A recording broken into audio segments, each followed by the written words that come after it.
El follet de Potries. Hi havia una vegada un follet que vivia en un poble no molt llunyà de la Safor, concretament Potries. A Potries, tots els seus habitants es tancaven a casa a poqueta nit. Aquest fet es produïa perquè hi havia una llegenda al voltant d'aquest ser mitològic. El follet s'emportava als xiquets que quedaven pel carrer de nit. Hi havia 2 xiquets al poble que no creien en aquesta llegenda. Per això, una vesprada volien eixir de casa i els pares els van dir: «Aneu en compte a l'hora de tornar a casa i que no se vos faça de nit».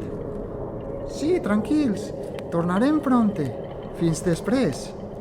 Els xiquets estaven jugant al parc, però un dels 2 va donar la idea d'anar a furtar taronges. «Podríem anar a furtar taronges a l'hort».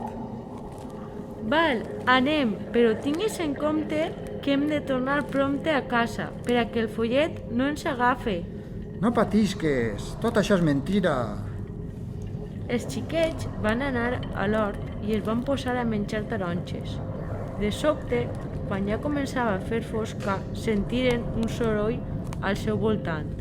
Craix, craix. Tenien la sensació que algú s'acostava. «Això què és? Segur que serà el follet que ve per emportar-nos. Corre!» «Sí, corre, anem-nos-en ràpid». A partir d'aquest dia, els xiquets arribaven a casa abans que es fera de nit. Els habitants de Potries contaven aquesta llegenda per a que els xiquets del poble tornaren a casa prompte i no es quedaren pels carrers del poble jugant. De fet, el follet que els perseguia als xiquets no era altre que l'amo de l'hort.